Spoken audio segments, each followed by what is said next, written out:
Immigration's part of virtually every American's family history, and that's something that kind of unites us all.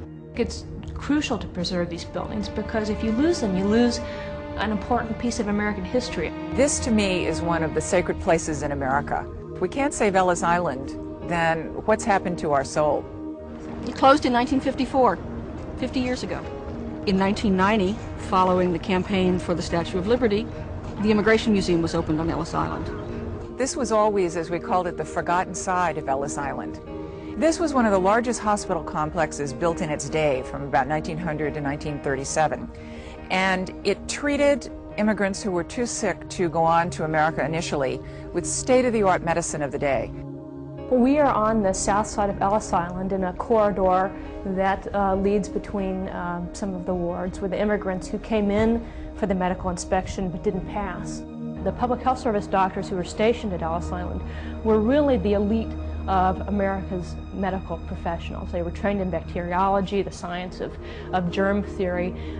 They were trained in laboratory techniques, and they were at the cutting edge of medicine in the United States. But the thing I remember most is, are the pictures of the immigrants. There were a lot of children here. Children, what we would consider children, would often be traveling alone. A 12-year-old girl might be bringing her 5-year-old brother.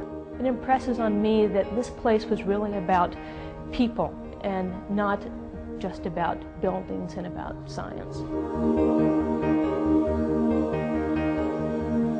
I don't think you can come through Ellis Island, see the exhibits in the museum that is restored, or walk through and see these haunting buildings and not be moved.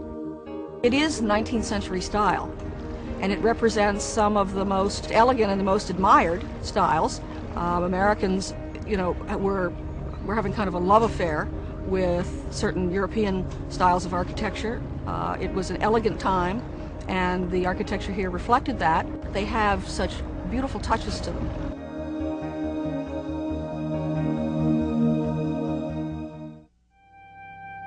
The National Park Service is the steward of this great site.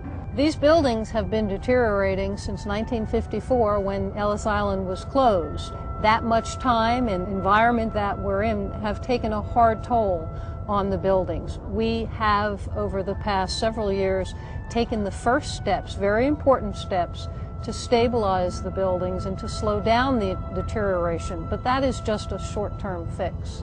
We've come a long way over the past several years, but we have so much further to go. And we can't, in the National Park Service, we can't do it alone. We've never intended to do it alone. Working with our partner, Save Ellis Island, and with the private sector, that's how we're going to be able to bring this place back to life again.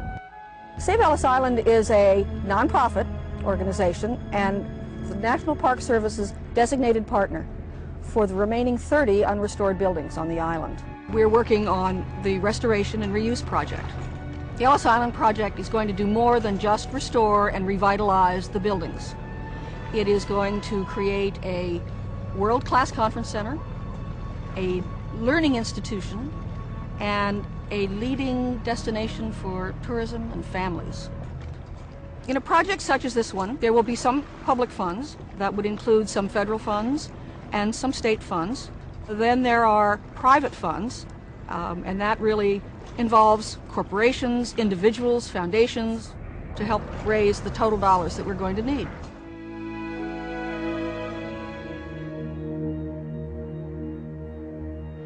Without this side of Ellis Island being restored, we only present part of the picture of the immigration story that was associated with Ellis Island. Saving it is so important because it reminds us that we're still a nation of immigrants. It reminds us of the best of us, or the best side of us. And it would have been criminal to let these buildings decay. Ellis Island doesn't just belong to the greater New York, New Jersey area. It belongs to all of America because the people who pass through here really travel to all parts of our nation. They spread themselves out throughout our country. And so it really is truly an American treasure.